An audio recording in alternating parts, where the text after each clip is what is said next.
On September 9, 2025, police rushed to Dallas-Fort Worth to investigate a reported airport theft.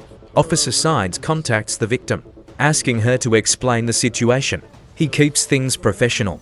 The traveler explains her wallet went missing right after she went through the security checkpoint.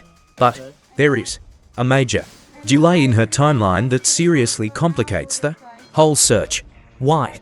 She did not realize it was gone until 30 minutes had already passed. That is huge. Now, the officer has to confirm this massive gap in time because it matters. In a busy airport, 30 minutes is an eternity. The officer pinpoints the exact lane used. Lane 4. He begins checking with airport security staff next. Watch how the officer handles this critical moment. He moves fast. He needs security camera footage. Then, a breakthrough. A checkpoint agent confirms that they actually found the wallet and placed it right on the counter. But then, another traveler apparently walked off with it. Let's see if the cameras caught the suspect. This is a typical crime of opportunity unfolding here. The officer begins questioning staff about who placed the item. Here, an employee admits it. The deputy quickly warns them never to repeat that mistake.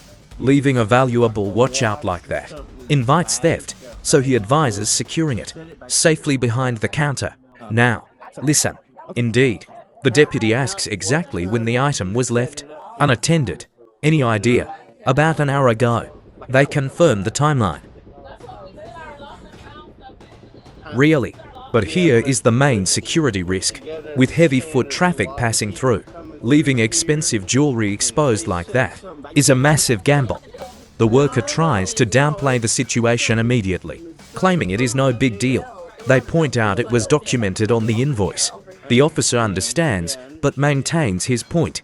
If you find any valuable items, keep them secure and tell the owner to claim them later rather than risking theft. Apologies. Now investigators are checking the footage. Correct. The victim plans to return in the morning. Early. The deputy ensures all details are recorded. Yes. The specifics, address, email contact, and the description of the watch.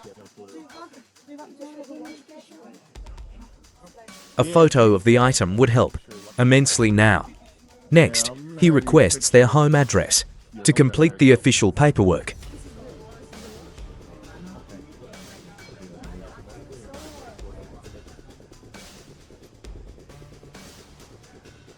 This will be processed as a formal police report shortly. The deputy seeks the owner's full name next. Watch, Cartier. High value. The officer has the victim write his address on the incident report. He handwrites the case number down. Now he asks for an estimate. The victim hesitates, guessing around $6,000 maybe. Perhaps. Understood. He settles on $6,000. $6,000. Give or take. Let's analyze why this detail matters so much. The value of the stolen item determines whether this case gets prosecuted as a minor misdemeanor or a serious felony. It dictates the level of offense. In this situation, the deputy just needs a ballpark figure to move forward. They will verify the market price later. Exactly. His friend speaks up instead. The officer notes everything in his file. The paperwork is finally complete. He asks if they can leave the scene now. The deputy clears him to take off now. He hands over the case card and promises to keep him updated on any new leads or questions during the active investigation. The interaction wraps up very professionally, but notice how he stops. He mentions another deputy. Remember him. He's trying to find him. The victim has no idea.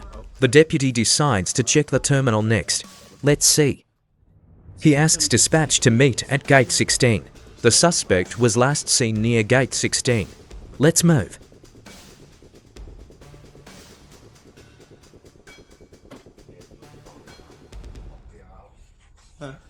He politely offers to escort the victim outside. Pardon me. Okay, let's check out this airport investigation together.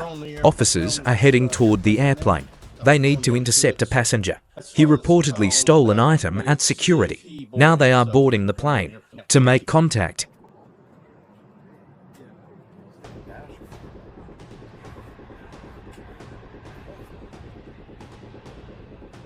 They spot him. In his seat, the officer calmly introduces himself to the man and asks him to step out into the jetway immediately.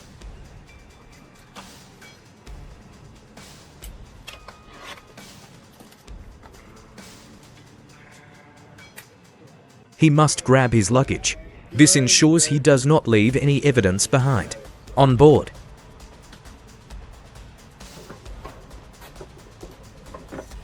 the flight crew watches the interaction closely. Everyone is calm.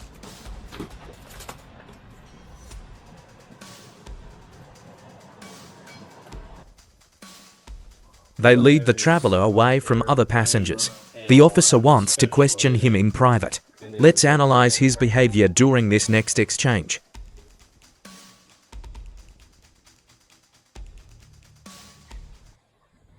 Officer Sykes now begins the interrogation, keeping things very professional. He asks about the item taken from the counter, right at the security screening area. Yes, the suspect admits to having it. No, but confesses that the item is not his. He offers up a quick excuse.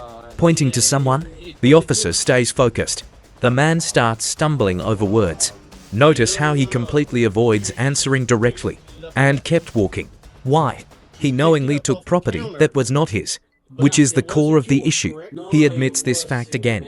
So the deputy asks why he even took it. He claims he intended to return it to someone, a female passenger who was standing nearby, but he gave up.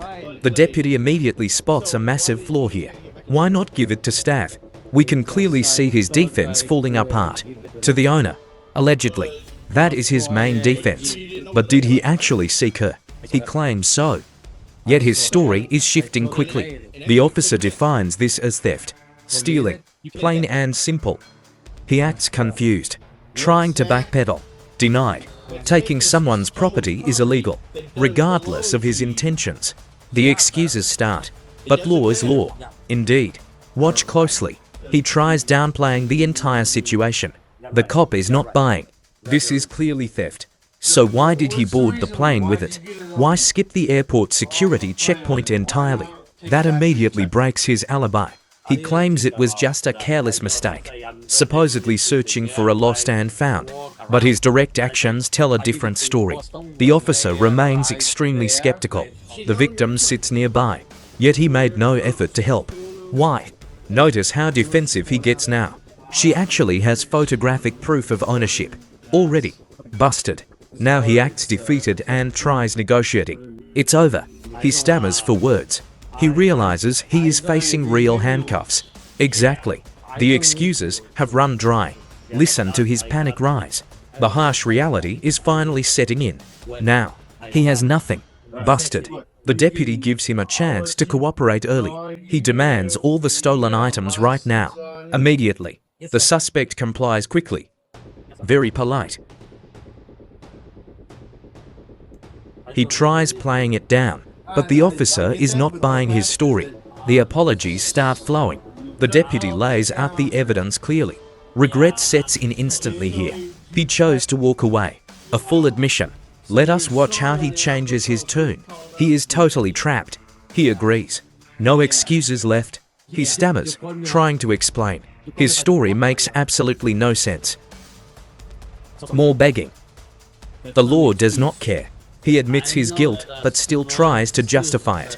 Foolishly, the deputy focuses on the physical action. Taking it was the crime. Another useless apology. Now the officer prepares to move him out, away from the desk.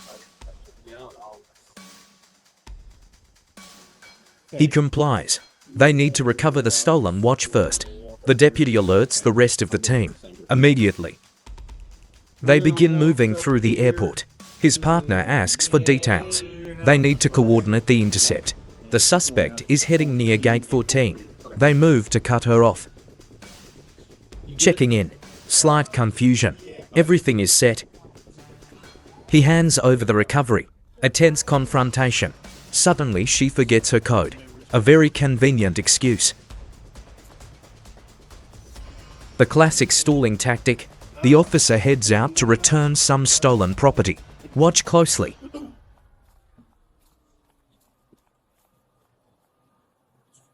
He managed to recover a victim's stolen watch. Now, he's searching the area to track her down and return it. Look, the deputy spots the victims nearby.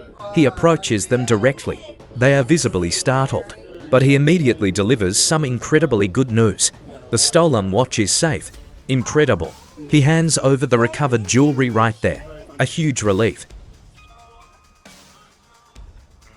Mission accomplished. She asks how they tracked it down.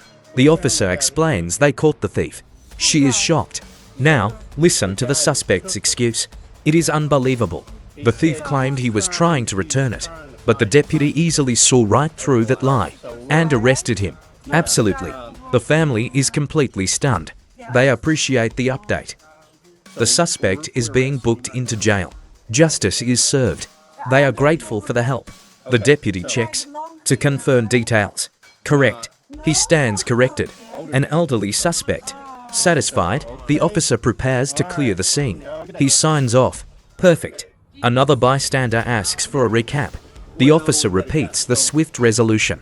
They caught the suspect and recovered the property quickly, returning it to the owner. This theft happened before dawn, under cover of darkness. Case closed. Let's take a look. Right at the start, a traveler left her ticket behind. Right at the ticket counter. Luggage belt. Right near the check-in desk. Exactly. Staff spotted it quickly, but they set it down, and this suspect walked right over and snatched it. Unbelievable. Now, watch this. Security cameras caught him in the act, tracking his moves. He pocketed the ticket. Classic crime opportunity.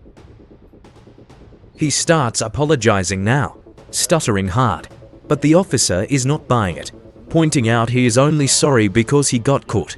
Busted. Listen to his excuse. He claims he was going to turn the ticket in later, once he landed all the way in Boston. The officer immediately shuts down that logic, asking why anyone would steal something in Texas just to return it across the country. It makes absolutely zero sense, and his body language shows his panic. He stammers. The officer calls out the obvious lie. Exactly. His defense is crumbling. Pathetic. Notice how the ticket was safe right on the counter. He points to the camera, claiming he was just trying to find the rightful owner. But watch his hands in the footage. See, if he really wanted to be helpful, he would have handed it to staff. He claims it was a mistake, but he still pocketed it and boarded. The suspect immediately tries minimizing his actions. Now the officer steps in with the reality. He wants to be completely direct about the theft. There is no brushing this incident aside. The stolen item carries a massive price tag. The watch he pocketed is worth a fortune. Thousands of dollars, actually. He acts shocked. The officer confirms the high value immediately. Snatching expensive property has severe legal consequences. That is what happens when taking someone else's gear. Taking abandoned items is still considered theft. A simple grab can quickly escalate to major charges, especially when it is highly valuable. Worse yet, the victim is boarding her flight. If the officers cannot recover the property now and return it immediately, he offers to mail it, but he is facing grand theft felony charges. He keeps deflecting responsibility. The police are not buying his excuses. He made absolutely no effort to locate the owner. Period. None. Zero. The suspect keeps insisting he was just recovering lost property, claiming he planned to return it later. The officer immediately calls out his story. The item was not lost on the ground. It was sitting right on the TSA checkpoint table. Surveillance cameras caught his every move on tape. He saw it, reached out, and snatched it. Without hesitating. He never checked to see if any bystanders owned it. Several travelers were standing right in that area. Nearby. He did not ask a single person, nor did he alert any nearby security staff for help. His defense makes absolutely no sense to investigators. The excuses do not match the video evidence. It is totally illogical. He apologizes. Too late now. Indeed. Watch this. Notice how the deputy begins questioning. They are confirming the victim got her property back. Great. And now, the officer sets up the arrest. The suspect is surprisingly compliant. He complies, securing his belongings. Safe. The trap is sprung. He is ordered to touch the desk. The official charges are delivered here for grand theft.